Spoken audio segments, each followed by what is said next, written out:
Patuloy na nagbibigay serbisyo, pag-asa at saya.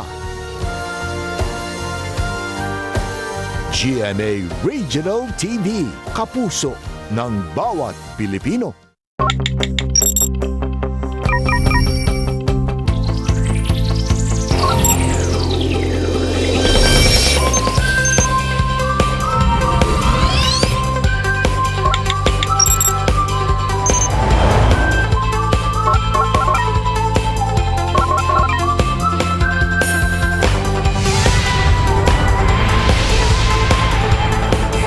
Kini ang GMA Regional TV Live.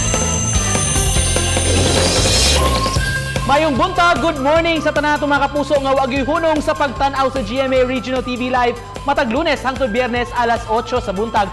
Thank you kaayo sa inyo nga suporta mga kapuso. Nasayod ba mo? It's World Sight Day karong adlaw dinhi sa tibuok kalibutan. Matod sa nagpasiugda niini ang WHO ug ang International Agency for the Prevention of Blindness. Ila kining gibuhat aron malikayan ang pagkabuta. Good morning kanimo partner. Good morning, partner Nick. So good morning sa ato mga kapuso nga nag-atang karon sa ato ang morning program. And ato gayong hinumduman mga kapuso nga kun unsa gayud kay mahinungdanon kining ato ang mga mata ug ang pag-atiman sa ato ang mga mata. Busa sa mga parents din ha, mga mama, papa ug ang mga bata, dili gayud angay nga kanunay magtutok sa inyohang mga gadgets sud sa taas nga panahon. Dapat we should also do things in moderation lang gayud. Gawasan ang dili kayo motutok sa gadget sil. Kaon jud og healthy para makatabang sa mata. So kita mga jud tag healthy para sa atong mga mata. Utan jud sil. Utan jud pirmi. And of course, annual jud daw magpa-check up sa mga mata, mga kapuso. Busa karong buntaga, atong mahinabi si kapuso actor Paulo Contis ang giila nga pandemic superstar ug sayranta ang iyang bag-ong dalit. Ug ato sa mahinabi ang usa ka batan-on nga lumad nga taga Dumanhog nga mi-excel sa iyang pagtungha sa nasod sa Belgium ug milampos isip summa cum laude.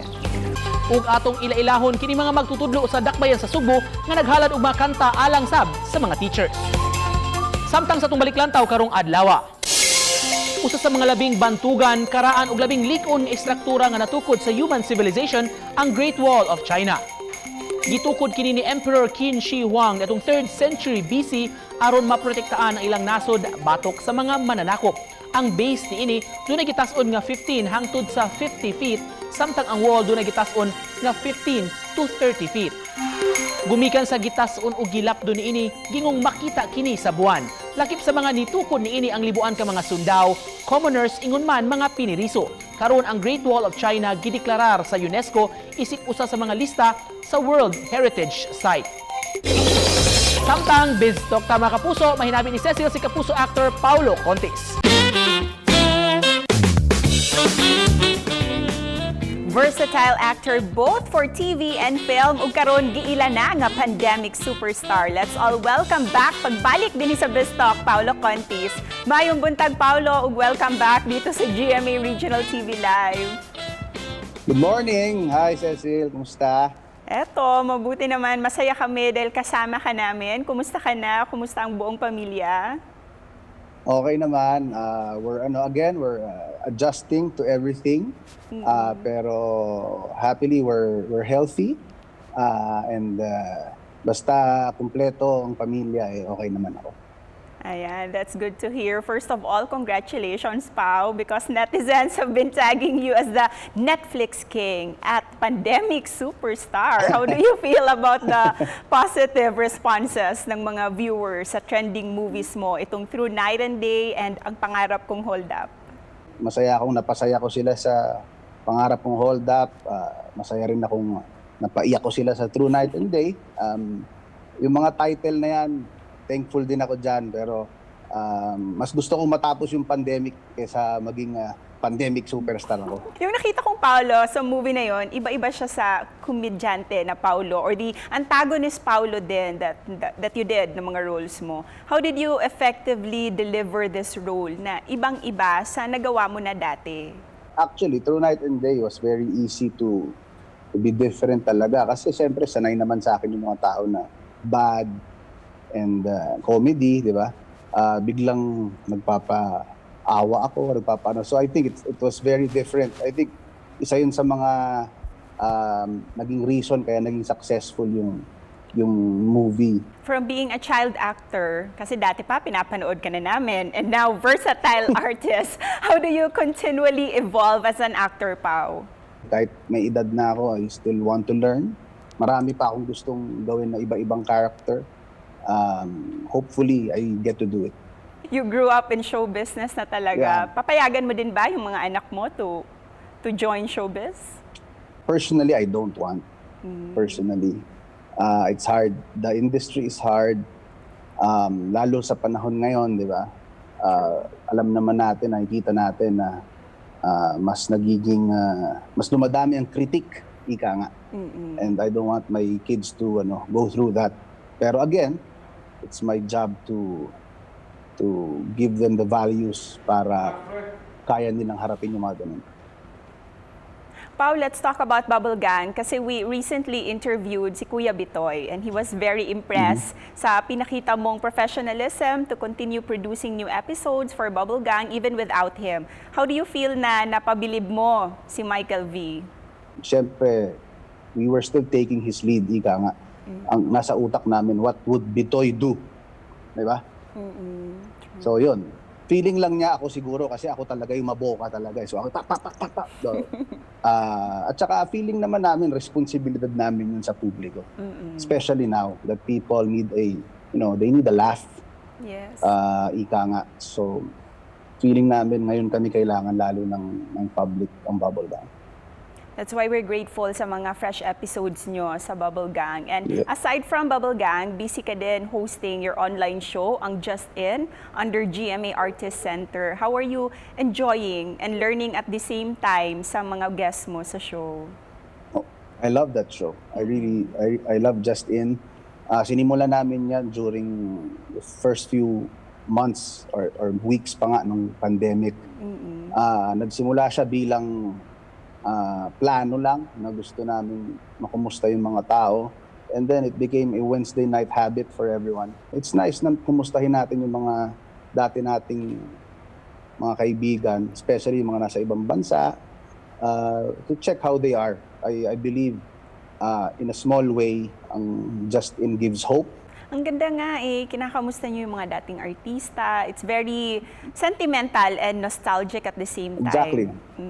Exactly. Nakakapag-reminisce, ika nga. Yes. Lagi ko sinasabi sa Just In, mahirap pag-usapan yung present kasi wala ka namang mapag-usapan, kundi somehow, may mga sad news, ika nga. So let's just, turn back time and reminisce. Kaya masaya yung show. What you went through also and the whole production went through to produce quality programs like I Can See You. What has been the challenges sa taping under the new normal?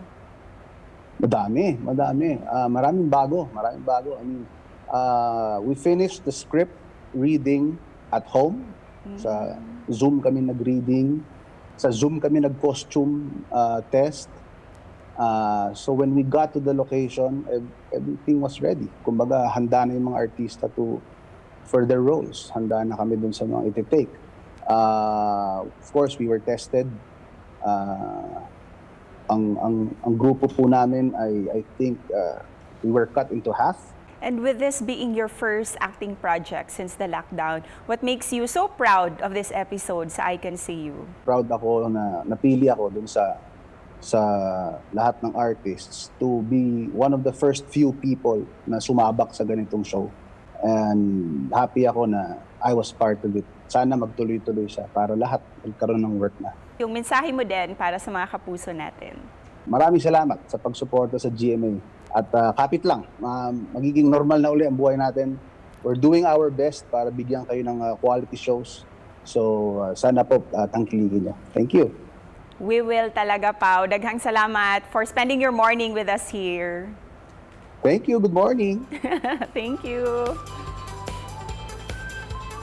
Ayo, gayud si Piata, mga kapuso, ang bagong weekly series sa Kapuso Network, I Can See You, The Promise episode. Kauban si Paulo Contis. Promise nga, malingaw, gayud, kamong tanan ni ini.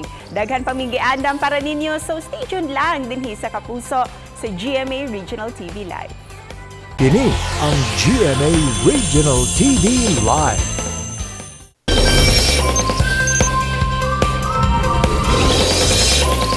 Balik sa GMA Regional TV Live mga kapuso, karong buntaga atong ililahon kining garbo sa lungsod sa Dumanhog. Nahimo ni siya nga scholar sa nasod sa Belgium mga kapuso ug mitapos gyud with Latin honors sa iyang kurso. Gipasigarbo gyud sa iyang mga katagilungsod.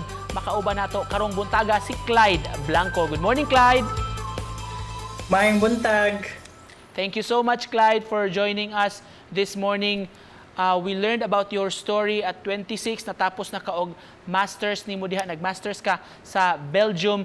Giunsa nimo pag abot diha sa Belgium, Clyde? Scholarship ba ni siya ang imong gitake?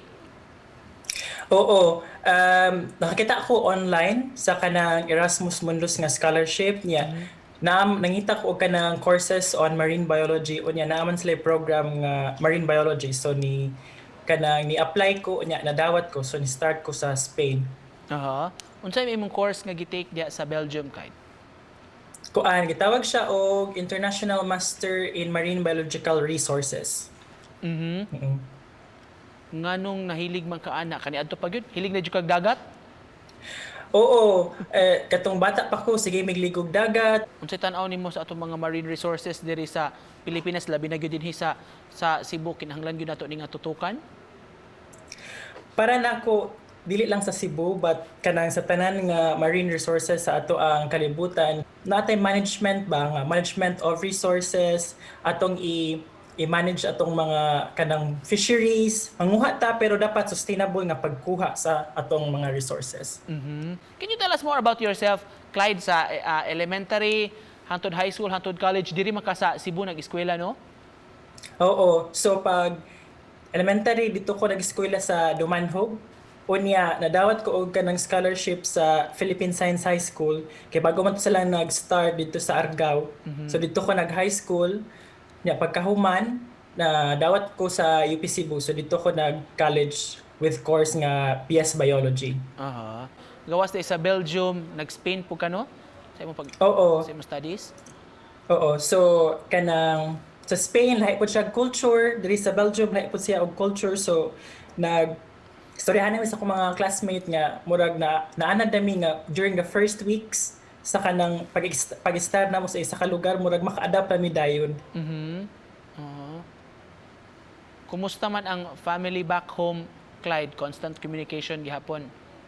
Oo, since nindot raman ang kanang dili jud nindot kay ang connection, pero at least almost every week na maka video call me sa akong mama ug papa, sa akong igsuon. Kasi mga kalisdanan kuno nga naagian nimo kaniadto before kami lampos ini imong studies? I think ang unang kalisdanan kanang maybe communicating sa other nga mga nimong classmates, kay lain baya mo og kanang background. Is amo ang program international siya, so dili lang kay European imong classmates but also na kay mga Americans, na kay mga other nga Asian nga classmates. So lahi mo og background, but ang nakindot ani nga program is most sa mga almost everyone, I think akong mga classmate is mutabang gyud. Karon, Clyde, sugod na atong klase diri sa Pilipinas. Karon lang si Manaha. Kasagaran, of course, tungod sa pandemic, online na ang klase sa uban nga mga kabatan-unan. Doon na kay mahatag nga tips alang sa atong mga kabataan karon. Ang ako lang maingon is kay just enjoy. Kay baw ko nga lisod gyud ang kanang online classes, kay naka-online classes sa lisod gyud siya. Pero if ang imuhang tumong is makakuha ka dako nga grado, is just push yourself nga makuha na nimo nga kanang aim nimo sa imuhang life. But also dili po nimo i-push kaayo imong self, kay basin niya ambot lang mo kanang mga negative effects baron, basta push lang pero sakto lang nga push, dili po grabe. What's next for you? Unsa may sunod nimo nga plano after inimong masters?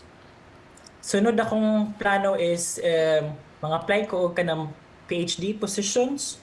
So depende kung asa ko makuha ani, kanang apply man ko og mga positions sa Netherlands, sa Germany. So depende ani kung asa ko makuha. Wow. Finally, Clyde, mangayo mig mensahe nimo ang lungsod proud kayo sa imong mga achievements gawa sa imong family of course nga behind nimo ang lungsod grabe gid kay may pasigarbo nimo kasi gusto nimong masulti nila sa imong mga katagilungsod. Ako lang masulti is nagpasalamat ko nga proud kayo sila sa akong kanang na-achieve diri sa Belgium kay wala jud ko na-expect nga daghan og kanang mo like baron or mo share sa katong post sa Dumanhog. Thank you so much Clyde og of course daghan ang naghinam-hinam sa imong pag-uli labi na gyud ang imong pamilya pohon. Thank you so much sa pag-uban kanamo karong buntaga si Clyde Blanco. Ubalik pa mi mga kapuso, tutok lang. Kini ang GMA Regional TV Live.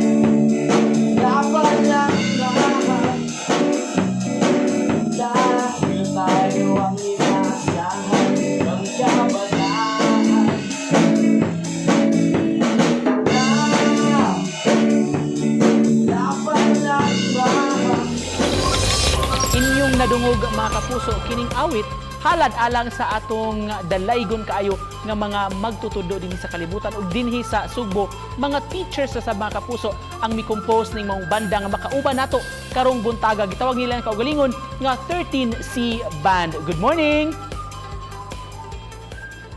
Good morning. Hi, ako day si Teacher Harvey Glenn Bernas. Ako sa gitarista o vokalista sa grupo nga 13C. Ya, ako dahil si Maestro Rogelio Angana na nagtutlo ko din sa Talamban sa subject na philosophy o sama. Punta ako si Roderick Catubay. Handle ko og electrical and installation maintenance. And ako ang drummer sa banda. Mga teachers mo tanan sir diha sa Talamban sir ngano nakahuna man mo Sir Harvey nga mag-organize og usa ka banda? Tungod lang yun sa pareho may hilig, pareho may interest, nagabot-abot yun mi. Murag kung ako yung isipon tanan, murag yun siya God's will. Unexpected kayo daw. Nindot kayo siyang impact na nakahatag sa among kinabuhi. Especially, nag-teach me diri, then di ba mostly if teaching is like stressful but morning amo ang one way or ang among output para ipadayag ang amuang talento dili lang sad sa para sa mua kundi at least ma-share na mo para sa tanan. Awa sa stress. Unsa nakadugay mo sir nga nakaumol ana inyong banda sir o ganong 13C Band o doon na nami ideya sir nganong 13C ang inyong gipangan sa inyong grupo? Ibon kay tudlo mi sa Talamban, then ang ruta sa nga pinaka-popular diri is ruta sa jeep nga 13C. So dali ra maduman sa mga tao ang name nga 13C. Kumusta man ron sir? Balik eskwela naman gyud ta. Unsa man matutukan pa basab ninyo na inyong career ang inyong mga gigs sa musika sir kay of course mabisi man gyud pod mo sa mga buluhaton sa eskwelahan. Matagaan man gyapon na mo panahon sir kay since this is our output, especially nowadays nga modality, mas daghan kayo og paperworks, then daghan og trabahoon. Maybe sir at least once a week magjam-jam. Sukad na umol ang banda ninyo sir. Kumusta man pod of course kamo man gyud ang maingon atong mga modelo sab sa inyong mga estudyante. Doon na sa na impluwensyahan sab ninyong mga kabatan-on mga estudyante sab ninyo nga mo create sab og banda para sad nga share ang ilang talento. Ubay-ubay nga senior highs kay senior highs man among gitudloan. Daghan kay musikit sa among gihimo nga band room nga room sa among electrical. Dikto mi nagtapok. So halos tanan-tanan namong gamit is natural na gid kanang amo arg yung own invest. Pwede may mga ninyo og sample karong buntaga sir unsa inyong mahalad sa atong mga viewers nga nagtan-aw karon. Sa'yo sa kalawang siya lumata, magluto para sa nang o bala. Pansto sa school, alas 6:30. Nagdalandigan kay na late na siya.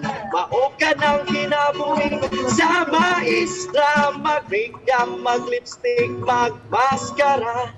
Inig-abot sa room, tanan mahilong. Kay ay bags ni ma'am, naglagom-lagom na. Laban lang ba? Kay kita ang kaugmaon sa kabataan. What's the teaser? Pagkanindot sa mensahe laban lang ma'am kay kita. Oh, labi na alang sa kaugmaon gyud. Finally sir, Sir Harvey, Sir Rogelio, Sir Roderick, unsa gusto niyo ipaambit sir sa atong mga viewers karong buntaga labi na mga kabatan-unang estudyante sir? Make also a way nga mag-answer sa modules at least ilingaw sa dato tong kagalingon. Sa ako advice ko sa mga estudyante. Kunya na nang uyab-uyab. Eskwela sa di ka malingog eskwela. Mangita ka laing outlet, magbanda-banda mga ron, mag-sports pa ka. Ayaw sa paguyab-uyab. Or ginagawa. Para sa mga kabatanunan, cooperative, labi na ito mga estudyante. Itong nagpag-modular, nagpag-online, be cooperative and be honest in answering the modules. Thank you so much. Murag mitatak yun ako katong kang Sir Rogelio nga dili sa kuno mag-uyab-uyab samtang nag-eskwela pa. Puhon na lang na, di ba sir? Daghan kayong salamat. Sir Harvey, Bernas, Rogelio Angana o Roderick Katubay ang mga sakop sa 13C Band. Thank you so much. Thank you so much, sir. Thank you so much. Good morning. Good morning. Sa Biztalk karong butaga mga kapuso, nakauban nato si Kapuso Paulo Contis nga labi na ning panahon sa pandemya mas naday gyud sa kadaghanan ang iyang acting skills.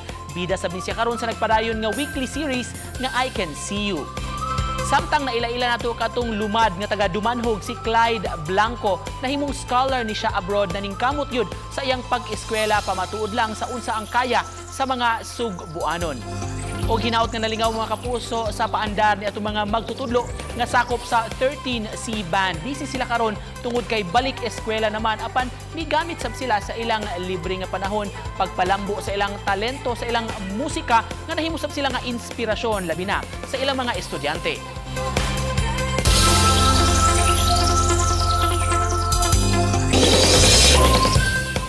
Atong daygon si Clyde Silke. Naning kamot gyud siya nakakuha siya og scholarship sa abroad o nya karon milampos gyud siya sa iyang pag-eskwela. Model student gayud si Clyde Nix no. Busa mga kapuso, diligence jud og disiplina ang kinahanglan sa pagtungha. Basta lang gyud maning kamot, wa gyud dapat dili pwede nga imong makampot, di ba?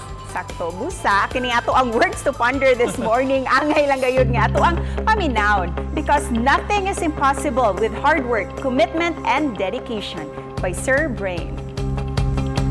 Sa mga kapuso nato nga gusto mo lantaw pagbalik imong episode and more, please visit our official website sa www.gmaregionaltv.com. Pamahimo sa mga kapuso sa among official YouTube channel sa GMA Regional TV. Please click subscribe. Daghan kayong salamat sa inyong padayon nga pag-uban kanamo matag buntag.